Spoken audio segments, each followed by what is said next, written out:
मैं महादेव के चरणों में प्रणाम करती हूँ, मेरा प्रणाम स्वीकार हो। मैं मैया पार्वती के चरणों में प्रणाम करती हूँ, मेरा प्रणाम स्वीकार हो। मैं विष्णु भगवान के चरणों में प्रणाम करती हूँ, मेरा प्रणाम स्वीकार हो। मैं लक्ष्मी मैया के चरणों में प्रणाम करती हूँ, मेरा प्रणाम स्वीकार हो। मैं सभी देवी दुर्गा के चरणों में प्रणाम करती हूँ, मेरा प्रणाम स्वीकार हो। और मैं गंगा मैया को प्रणाम करती हूँ, मेरा प्रणाम स्वीकार हो। सभी गुरु भाई बहन के चरणों में प्रणाम करती हूँ, मेरा प्रणाम स्वीकार हो। और गुरु भाई बहन, मैं आप लोग को सुनाने जा रही हूँ गंगा जी का व्रत कथा। इसको शुरू से अंत तक सुनिए, क्योंकि कोई भी कथा आधा अधूरा नहीं सुनना चाहिए। आधा सुनने से शिव गुरु का अपमान होता है और पूरा सुनने से ज्ञान होता है। और आप लोग नए हैं तो मेरे वीडियो को लाइक कीजिएगा, चैनल को सब्सक्राइब कीजिएगा। कथा अच्छा लगे तो कथा आप लोग को सुनाने जा रही हूँ, तो शुरू से अंत तक सुनिएगा और रहस्य जानिएगा। एक गांव में एक बूढ़ी मैया थे। बूढ़ी मैया बेचारी, उसका एक ही लड़का था। 1 साल का लड़का होता है तो विधवा हो जाती है, उसका पति मर जाता है। तो वो क्या करती है, वो कार्तिक महीने में नहाने जाती थी। 1 महीना स्नान करने जाते थे। वो क्या, तो उसका लड़का जो है, 1 ही साल के लड़के को देखे वो रह गई। वो फिर उसी को अपनी जिंदगी काट ली। तो क्या हुआ कि उसी को पालने में उसका समय बीतने लगा। और गंगा स्नान करने जाती, तो पूरे 1 महीने का होता है गंगा स्नान कार्तिक का। तो भोर में जाती थी 3-4 बजे। देव स्नान जो होता है वो 3 बजे से लेके 5 बजे तक होता है। आप लोग जब भी स्नान कीजिए गंगा स्नान, तो 3 से 5 बजे तक स्नान होता है, तब किया कीजिए। तो जाती थी वहां पे, तो नहाती, नहाने के बाद वहाँ फूल वूल चढ़ाती, माला वाला गंगा मैया को। और गंगा मैया से आशीर्वाद मांगते, माता पार्वती से मांगते, विष्णु भगवान से मांगते, शंकर भगवान से मांगते, सबसे अपने बेटे के लिए आशीर्वाद मांगती थी, क्योंकि उसका एक ही बेटा था। और जब वो वहां से आती, तो उसका बेटा जो था, वो बेटा उसको लड्डू देता, घी में बना हुआ लड्डू, क्योंकि कार्तिक महीने में वो नमक नहीं खाते थे। उसको काजू किशमिश बादाम गरी छुआरे से लड्डू बनता, दूध डाल के तो वही देता और पानी देता। और घर का सारा काम बेटा करता था। जब बेटा करता था और ऐसे रोज करता था। जब बड़ा हुआ तो उसकी शादी हुई, शादी कर दी माँ उसकी। बहू आई तो बहू को हर एक कार्तिक महीने में 1 महीने के लिए जाती, तो वो ऐसे करता था। बेटा कुछ करने देता नहीं था, बेटा बहुत भोला था, बहुत सीधा साधा था। अब ये सब देख के, और लड्डू भी बेटा ही बनाता था, ये सब देख के उसकी बहू को अच्छा नहीं लगता था। उसकी बहू को देख के बहुत जलन होता था। वो कहता था क्या रे, ये बुढ़िया नहाने जाती है, इसका बेटा है तो देखो दूध वो काजू किशमिश बादाम का वो लड्डू बना के अपनी माँ के लिए रखा है, और घर का सारा काम यही करता है, करने भी नहीं देता था अपनी माँ को। ऐसे उसको देख देख किस्सा होने लगा कि कुछ दिन ऐसे बीतता रहा। फिर क्या हुआ कि एक बार फिर ये जो बहू थी अपनी माँ के पास जाती है, कुछ दिन के लिए माँ के घर जाती है। फिर वहां से आती है तो अपने पति से कहती है कि सुनिए ना, हमें आपसे बहुत यही बात करना है। तो उसका बेटा बोलता है, हाँ प्रार्थी है, बोलिए क्या बोल रही हैं, आपके लिए तो जान निछावर। अब तो मेरी माँ है, तो मैं सोच रही हूँ कि उसको भी यहीं पे बुला लूं गंगा स्नान करने के लिए। मेरी भाभी है, वो बहुत दुख देती है मेरी माँ को, घर का सारा काम करवाती है, खाना पीना सब मेरी माँ से करवाती है। और जब वो पूजा करने जाती है, नहा के आती है, गंगा स्नान पूजा करके आते, लेट हो जाती है, तो उसको बहुत सुनाती है मेरी भाभी। अगर आप कहें तो क्या मैं अपनी माँ को बुला लूं यहाँ पे? तो उसका बेटा कहता है बुढ़ी माँ का कि मैं ऐसे नहीं बोल सकता अपनी पत्नी से, मैं अपनी माँ से बोलूंगा, पूछूंगा तभी बताऊंगा तुम्हें। जाता है वो अपनी माँ के पास बैठता है, और अपनी माँ से कहता है कि माँ, मैं आपसे कुछ कहना चाहता हूँ, कहूँ? बूढ़ी मैया बोलते है कि हाँ बेटा बोलो, क्या कहना चाहते हो? आज तो आपकी बहू है ना, तो अपनी माँ को बुलाने के लिए बोल रही है कि मैं अपनी माँ को बुला लेती हूँ, उनका भी गंगा स्नान हो जाएगा। आप क्या कह रही हैं? तो उसकी माँ कहती है कि तो बहुत अच्छा बात है बेटा, जाओ ले आओ जाके। ऐसे भी 2 दिन कार्तिक में है ही, दोनों समधन आराम से दोनों बातचीत करते हुए जाएंगे, रास्ता आसान हो जाएगा। तो बोलती है बूढ़ी मैया।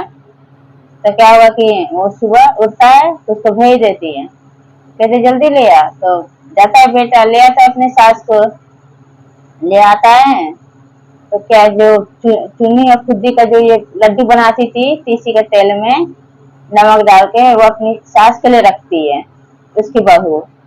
और जो काजू किशमिश बादाम और माखन से दूध से जो घी से जो बना होता है, वो अपनी माँ के लिए रखती है। तो ये लड्डू उसको क्या करती है, अपनी सास को देती है, और जो बढ़िया लड्डू होता है अपनी माँ को देती है। तो सुबह क्या करती थी कि ये तो कभी देखी नहीं थी इसकी माँ कि काजू किशमिश बादाम का लड्डू कैसा होता है। वो तो सुबह उठ के लपक के खा लेती लड्डू, मन भर खा के। उसके बाद बोलती चलिए समधन जी नहाने चलते हैं। इधर ये बूढ़ी मैया वो जगाती रोज सुबह, उठी है दीदी चले नहाने गंगा स्नान, और ये खा के नहीं जाती थी, हमेशा ऐसे करती थी। कार्तिक महीने में 1 महीना ये रोज नहाने जाती थी, 4 बजे निकल जाती थी ये, देव स्नान 4 बजे करती थी। दोनों चले जाते हैं जाके, और ये तो कहीं पूजा पाठ का मर्म ही नहीं जानती थी इसकी माँ बहू के। और अपना नहा वहा के आते थे वहां से। जब नहान बीत जाता है जिसमें पूजा होता है, ये बोलती अपने बेटे से कि बेटा मैं कल पूजा करने जाऊंगी गंगा स्नान से, मुझे ये घी दीपक ला देना रुई का, और फूल माला और कपड़े उपड़े ये सब ला देना, मैं गंगा मैया को चढ़ाऊंगी। तो क्या करता है वो, उसका बेटा ले आता है पूजा का जितना सामान बताती है बूढ़ी मैया, तो अपनी माँ के लिए भी लाता है और अपनी सास के लिए भी लाता है। एक पोटली उसको देता है, एक पोटली अपनी सास को देता है। दोनों लेकर चल जाती हैं। और ये क्या करती है कि जो चुन्नी खोदी का जो लड्डू होता है, वो अपनी सास के लिए तीसी में बनाई होती है नमक डाल के, वो अपनी सास को देती है। जो काजू किशमिश बादाम से दूध घी से जो बना था, वो अपनी माँ को देती है खाने के लिए। और ये नमक नहीं खाती थी कार्तिक महीने में, 1 महीने में, 1 महीना का जब नहान करती थी ये नमक नहीं खाती थी, और ये नमक डाल के देती है। जब ये खाती तो भगवान का सुमिरन करके खाती थी, हे विष्णु भगवान, हे लक्ष्मी मैया, हे शंकर भगवान, हे पार्वती जी, हे गंगा मैया, सबको सुमिरन करके सबसे दया मांग के तब वो खाती थी। तो वो जो लड्डू था चुन्नी खुदी का, वो काजू किशमिश बादाम का पास्ता का बन जाता था बढ़िया लड्डू, वो खा लेती थी। अब ये दोनों जाती हैं पूजा करने गंगा किनारे, जाती है वो पूरी मैया पूजा करने लगती हैं। और जब पूजा कर लेती हैं और जब चलने लगती है वहां से, तो सब लोग कहते हैं कि बूढ़ी मैया कुछ देखी? तो कहते हैं क्या देखी, मैं तो पूजा मग्न हूँ, क्या देखी? अब तो जो आपके साथ आई है बुढ़िया, वो पूजा करी है, बूढ़ी माई जो आई है। तो कहते कि हमें क्या पता, वो दूसरी जगह गई हुई पूजा करने। तो नहीं, वो सुअरी बन गई है। अब भगवान का ऐसा होता है चमत्कार कि सुअर बन जाती है, क्योंकि उसकी बहू है तो उसको तो नमक वाला देती थी, जो नमक नहीं खाता तो उसको दे दी लड्डू चुन्नी खुदी का। जो उसकी माँ थी उसको वो लड्डू देती जो काजू के बादाम से बनाया उसका बेटा बनाता था शुद्ध घी में। अब ये भगवान देख के क्या करते हैं, उसकी माँ को सूरी बना देते हैं। तो सब लोग कहते हैं कि वो देखिए जो आपके साथ बूढ़ी मैया आई थी वो सुअर बन गई है, वो गंदा खा रही है, नाली नाले में सब घूम रही है। अब ये बूढ़ी मैया देख के अब तो ये हैरान हो जाती है। अभी जाती है दौड़ती दौड़ती वो सुअर के पास, अब सुअरी बन गई है, वो चार का गंदा खाती थी, नाली में घूमती थी, किनारे, वहां पे गंगा के किनारे सब गंध खाने लगी। अब ये रोने लगी। अब ये कहते, हे भगवान, ये आपने क्या किया? मेरे घर मेहमान बन के आई थी समधन हमारी, आप इसको सुअरी बना दी है। अब वो रोने लगी। अब वहां पे जो 2-4 आदमी हैं तो उनसे बोलती है कि जाओ जाके मेरे बेटे से बोल देना कि तुम्हारी माँ बुलाई है, तुम्हारे सास से वो सुअर बन गई है, उसको पकड़ के लाना है। जब वहां के आदमी आए गंगा किनारे से, तो आके इनके बेटे से कहते कि जाओ, तुम्हारी माँ बुलाई है, रो रही है बेचारी, तुम्हारी सास सुअर बन गई है, जाओ उसको बांध कर ले आना, गंदा खा रही है। बेटा जाता है दौड़ते दौड़ते। जब बेटा दौड़ते हुए जाता है तो उसको बांधते हैं रस्सी से, जाला से, पकड़ में आती नहीं है, लोग खाने पे दौड़ पड़ती है। तब उसको जैसे तैसे उसको ले आते हैं। जब ले आते हैं अपने गाँव, तब पूरी बेइज्जती हो जाती है चारों तरफ। अब वहां के राजा सुनते हैं, कह रहे ये दोनों समधन नहाने गई थी, दोनों बूढ़ी मैया, और एक सुअर बन जाती है, कैसे बन जाती है? कहाँ कहाँ के बहुत बड़े बड़े पंडित को, बहुत बड़े बड़े विद्वान को बुलाते हैं, ऋषि मुनि को बुलाते हैं, ताकि ये सुअर से इंसान बना दे। अब क्या होता है कि अब ये सब लोग एकदम से व्याकुल हो जाते हैं, बहुत कोशिश करते हैं, वो नहीं बन पाते हैं, तो उसको रस्सी से बांध के दरवाजे के बाहर रख देते हैं उसकी सास को। फिर उसकी माँ क्या कहती है, एक गांव में वहीं पे एक पागल ब्राह्मण रहता था। पागल ब्राह्मण था तो उसकी घरवाली जब गांव का सब भीड़ भड़ाका देख के अरे पूछती है, जब उसको पता चलता है कि 2 बूढ़ी मैया साथ में जाती थी गंगा स्नान करने, एक उसमें सुअरी बन गई है, उसको ठीक करने के लिए ये सब हो रहा है, पूजा पाठ सब हो रहा है, वो बन ही नहीं रही है इंसान। तो जाकर अपने पति से बोलती है कि जाइए अभी राजमहल, वहां पे बहुत ज्यादा अब पंडित इकट्ठे हुए, ऋषि मुनि इकट्ठे हुए, आप भी 2-4 दिन तो खाइएगा और रहिएगा। अब पंडित जी कहते हैं कि मैं तो पागल हूँ, मेरा तो कोई कुछ होगा ही नहीं। अब वो भेज देती है, चले जाते जाते जाते वो एक पेड़ के पास बैठ जाते हैं। जब पेड़ के पास बैठते हैं तो बगल में खेत का रहर का, तो उसी में सियार और सियारिन दोनों हुआ हुआ करते हैं। जब हुआ हुआ करते हैं तो वो पागल जो होता है पंडित, तो कहता है कि सियार अब तुम खा ही लो, वैसे भी मैं 2-4 दिन का ही मेहमान हूँ। तो वो कहता है कि इसको खा के क्या करेंगे, इसको क्या खाकर करेंगे? तो वो कहता है, सियारन बोलती है कि क्यों, इसको क्यों नहीं खाएंगे? अरे जानती नहीं हो यहाँ पे क्या हुआ है? यहाँ पे 2 बूढ़ी मैया गई थी गंगा स्नान करने, और वहीं पे एक जो समधन आई थी, तो वो क्या करती थी कि वो वहां पे जाती तो सुअर बन गई गंगा स्नान। अब बूढ़ी मैया सब परेशान है, गांव के सब लोग परेशान है। तो वो कहते सियारन तो कैसे ठीक होगी, वो जो समधन बनी है सुअरी कैसे ठीक होगी? तो कहता है सियार, अरे बहुत अच्छा सरल उपाय है, पीतल का जो कठौती होता है उसी में इस बूढ़ी मैया को जो जाती है सती नहाने, उसको बिठा दे, गंगा जल पानी ला के एक बाल्टी और उसको गिरा दे, और उसका सही का धुला हुआ पानी वहाँ उस सुअरी को पटाल देंगे तो इंसान बन जाएगी। अब ये सब बात हुआ, पागल जो है पंडित सुन रहा था ब्राह्मण, वहां से चल दिया, हाथ ताली बजाते हुए चल दिया राजमहल में। जब राजमहल में चल दिया तो सब कहने लगे कि अरे ये पगला कहाँ से आ रहा है?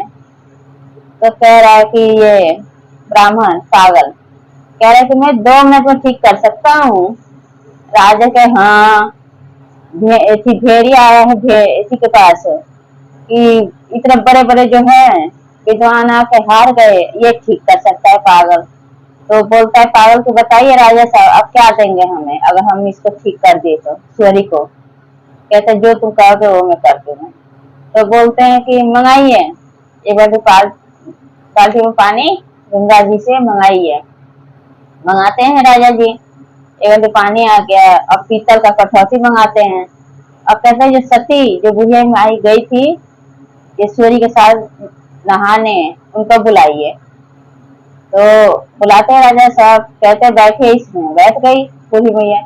फिर ये पानी इनको पटालते हैं, कहते हैं इनको नहवाइए। वहां पे पंडित है, वो अपना जो है भजन उसमें मंत्र पढ़ने लगते हैं, ओम भूर्भुवः स्वाहा ये सब पढ़ने लगते हैं।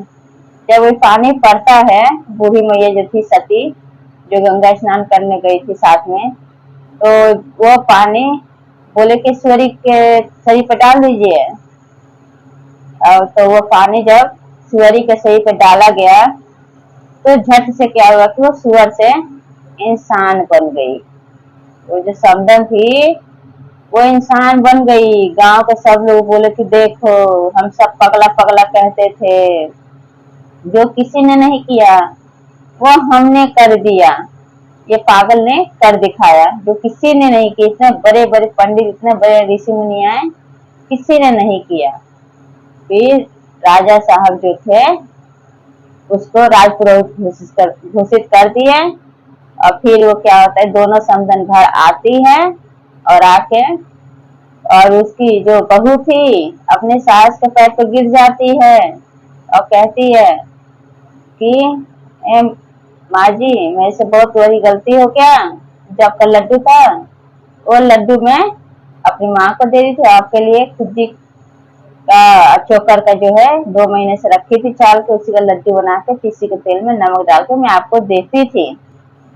जो बढ़िया लड्डू था वो लड्डू तो मैं अपनी माँ को देती थी। तो वो बोलती है कि कोई बात नहीं, माफी मांगो तो मेरे से मत मांगो, तो माफी भगवान से मांगो, क्योंकि भगवान का अनादर की हो। तो मैं तो सच्चे हृदय से भगवान का पूजा की, भगवान ने मेरी कभी कुछ नहीं किए, सब बढ़िया किए। तुमने तो हमेशा जानबूझ के किया है, तो तुम भगवान से माफी मांगो। अब बूढ़ी मैया बोलती है अपने बेटे से कि समधन जी को जिस तरह से आई है बढ़िया बढ़िया, इनको अपने घर पर ले पहुंचा दो। और वो माफी मांगती हैं और फिर से उनका घर हरा भरा हो जाता है। और इधर ये पागल जो पंडित जी हैं, ये जाते अपने घर, जाते तो कहते हैं अपनी पत्नी से कि प्रांत दिए, जानती हो राजा साहब मुझे ना राजपुरोहित घोषित कर दिया, ढेर सारा धन लेके आता है पागल वो। तो देखें गुरु भाई बहन कितना उपकार हुआ, भगवान का कितना दया बरसा बूढ़ी मैया पे। उसके घर में सब कुछ भर गया, सब कुछ बढ़िया कर दिए। जो उसकी समधन सुअर बनी थी, उनके दया से, भगवान के दया से सब कुछ बढ़िया हो गया। और बूढ़ी मैया सती थी, सच्चे मन से उनकी पूजा की थी, तो इसलिए अपना दया बरसाए। तो ये कथा आप लोगों को कैसा लगा कमेंट बॉक्स में जरूर लिखिए और बताइए। सब सच्चे मन से बोलिए हर हर महादेव।